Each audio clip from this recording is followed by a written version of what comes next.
few days ago, I had the privilege of debating abortion with a very, very intelligent feminist individual.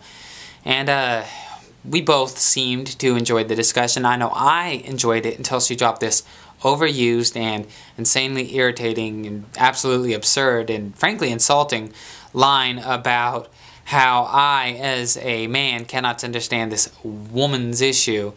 And I mean, that line right there, woman's issue, just immediately drew a very distinct parallel for me. I felt like I had been sent back to the 1930s as a woman, and I wanted to, like, play baseball or something, only to be told it's a man's sport.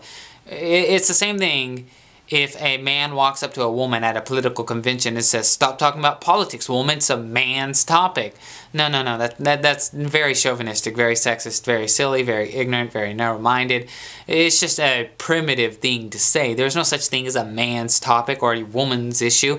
If there is a social issue, it's a social issue, and it's not unique to either gender or either sex. And mind you, there is a difference between the terms gender and sex, which is why I used both. From here on out, I guess I'll just use sex for simplicity's sake. But anyway, she at least didn't take this quite as far as some other people who have used her same argument have taken it. I have actually seen it extended to a point where someone is actually attempting to assert that men have no right to have any opinion about abortion whatsoever, and in fact that men are not even allowed to consider abortion because it's none of their business. Now, she was more reasonable and moderate than that, and this feminist at least allowed that men should be allowed to have an opinion on abortion, just that these opinions are invalid and should be automatically discredited because they're held by men. And saying that an opinion is invalid because it's held by a man is very absurd. It's idiotic, frankly. And I was very disappointed in her, and I'm just going to assume that it was an error in communication. That's what I did then. And I really didn't get upset because I don't think that she was trying to be insulting. And so I asked her, well, can you elaborate this for me? And she went on to say, well, you can't understand the issue because you as a man have never been pregnant. And you cannot empathize with someone, you cannot understand someone until you have walked along in their proverbial therapeutic shoes. But no, she didn't say therapeutic, I added that, it's funny. But anyway, essentially what she was saying is that I've never been in that boat, so I can't understand what it's like to be in that boat, and therefore I am ignorant and can't have an informed opinion on the issue. So I asked her, I was like, well, have you ever been pregnant? And she said, well, no, but I am a woman, so I at least understand what it's like to be a woman. You as a man have never been a woman and therefore cannot possibly understand anything about a woman. And that, mind you, is where the argument destroys itself completely. She is assuming she understands something about me. She is assuming she understands my inability to understand women because I'm a man.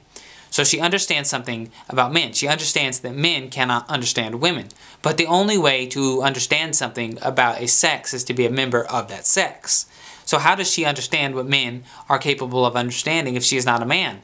That's a very, very silly statement to make.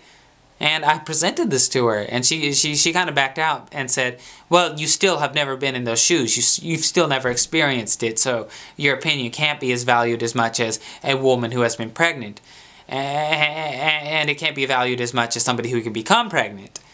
And again, this is essentially the same argument, but I'm going to address it from a new approach because she presented it from a new direction. I do not believe that you have to actually be wearing somebody's therapeutic shoes in order to understand their circumstances. It doesn't have to be the exact same situation. It just has to be a similar parallel. Saying that a man can't understand abortion because he can't have a fetus growing inside of him is like saying that a woman can't understand cancer because she doesn't have testicles. Now, okay, well, that's very silly because a woman may never have cancer in her testicles. She doesn't have testicles, but she can have cancer in her breasts, in her lungs, on her skin. She can have different forms of cancer. And if the pro-choice side of the abortion argument is correct, then the fetus is simply a growth. And I may never have that particular growth growing inside of me, but I can very easily develop cancer. I can very easily have a tumor growing in my brain or on my testicle. I can have any form of cancer that a woman can have, and more. Or at least as far as I know. Maybe there is some kind of cancer that's unique to women, but I know that men can have breast cancer and women can't have testicle cancer. So the point is that I don't have to get pregnant in order to understand what it is to be pregnant.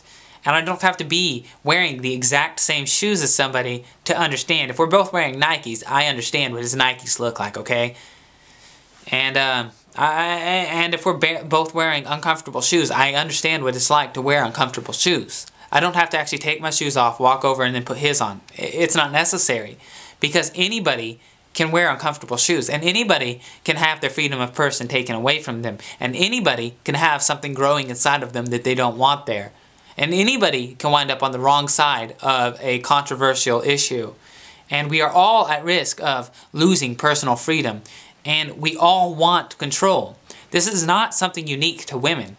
No, not at all. Everybody can experience these same exact things in a different way.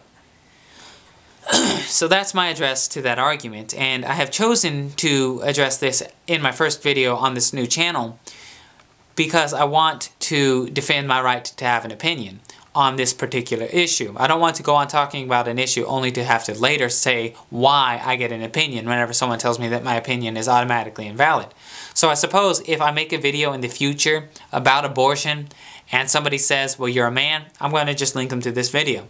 So thank you for watching. Please post comments. I would love a video response debating the issue if you have any critique of my argument, a counter-argument you want to represent. And I hope you enjoyed listening to me rant for the past 6 minutes, 30 seconds.